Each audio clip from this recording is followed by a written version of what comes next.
Oh, the dead don't die any more than you or I. They're just ghosts inside the dream of a life. Jim Jarmusch is one of the last people in America who occupies that rarefied role. The public artist. And even more rarely, he can back that position up with decades of idiosyncratic and deeply felt work. Sure, he sort of remains a niche figure, but his movies do get major releases, enough so that it counted as a box office disappointment when his 2019 horror comedy The Dead Don't Die made less money than something like Broken Flowers. That was quite an outfit you weren't wearing earlier. Even if it was more than something like Dead Man. Stupid fucking white man. If it had been treated as an art house release, it likely wouldn't have registered, but the horror comedy is not something studios feel comfortable leaving to the art house crowd, so it failed bigger, to go with the bigger release. Still, there are a few methodological surprises in The Dead Don't Die. It's still Jarmusch all over. Oh, the dead don't die any more than you or Wow, that sounds so familiar. they're just ghosts inside the dream of a life. What is that song, Ronnie? It's The Dead Don't Die Walk around by Sturgill Simpson.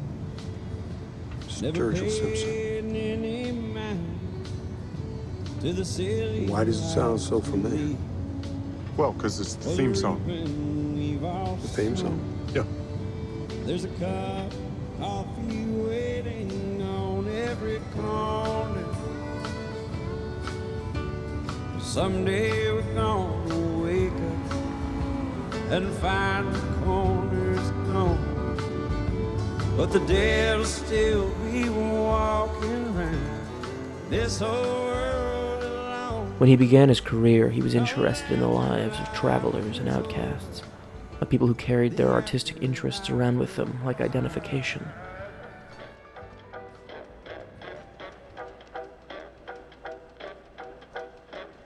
Stop the things you do.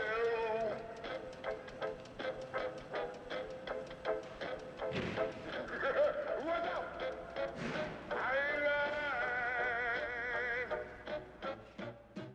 Then he applied his breed of quiet cool to genre movies, before he started using genre to look back inwardly into himself. His movies get quieter and more prone to poetic repetition, an admission that he was only making what pleased him, what stood out to him. It's not going to catch on fire or anything, is it? It could explode into a fireball. Oh, no, ma'am, it's just an electrical problem. They come and tow it back to the depot and they send a replacement bus for the passengers. Man, that could have been a lot worse. Damn thing could have exploded into a fucking fireball.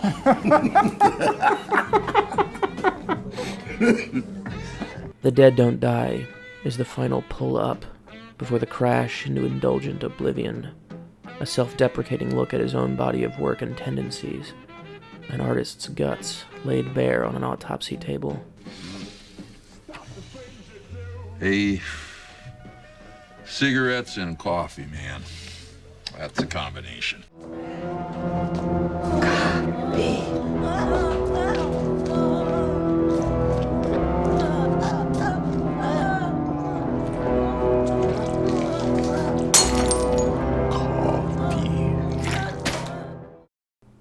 Like every other Jarmusch film, The Dead Don't Die is a sidelong glance into its director's bookshelf, record collection, and pocket full of movie ticket stubs.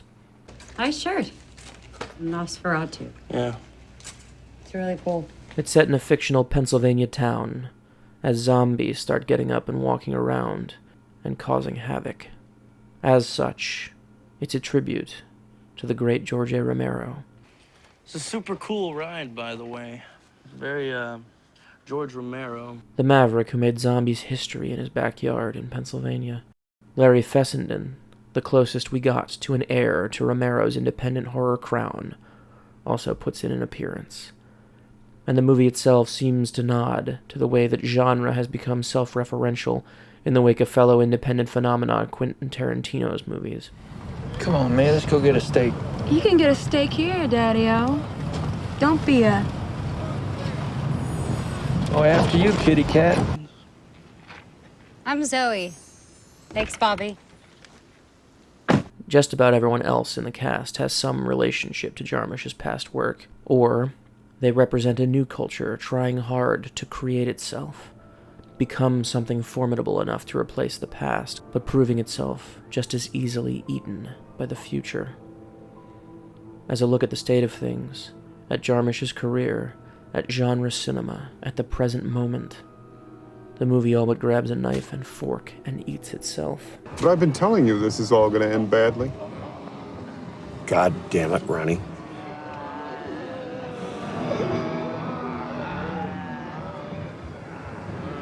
May I ask you a question? Sure, ask away. You have been saying that this is all going to end badly from the very beginning. Over and over. So what made you so fucking sure of that?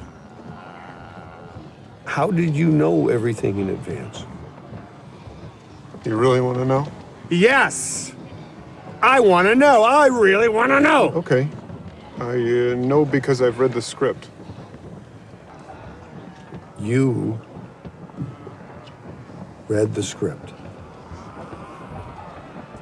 The whole script? All of it? Yeah, Jim gave me the whole script. He only gave me our scenes. I never saw a complete script. After all I've done for that guy, and it's a lot that you don't even know about. What a dick. No more than his previous films were attempts at good faith impressions of the genres to which they ostensibly belong. The Dead Don't Die isn't meant to be anyone else's version of a horror film. It's a black comedy with its own peculiar rhythm, shot through with ominous suburban luster by the great Frederick Elms, in no hurry to do much but celebrate the very idea of an independent movie, starring people who have given their lives to making independent movies possible. Every step through the fourth wall that this movie takes is just more evidence of the artists alive in front of and behind the camera. Oh, God. Not that again. Sturgill Simpson. Great song. If the movie presents cult figures as zombies or zombies in waiting, the movie proves that the hearts of real independents are still beating. America's independent circuit has become so much horse trading, and though no one much responded to it, a movie like The Dead Don't Die is still a reason to celebrate. Jarmusch sat down at his easel and painted another very personal work. What is it, Liv? You okay? Yeah, I guess so. I just got this creepy feeling. You were probably just having a bad dream. Yeah, guess so. A bad dream. It's okay, just go back to sleep. Thanks, though. We go to his movies to vibe along with them. They aren't ever in danger of behaving like regular films. That's why they're special. One of a kind. And increasingly, he seems like the only American still operating on that wavelength. He hasn't once compromised his vision of what makes a good movie when he's the one directing. We're running out of movies like The Dead Don't Die, the personal and postmodern, that can be about themselves without becoming lost or glib. And we'll be worse off and a lot less cool when they're gone. Though maybe nothing ever really dies.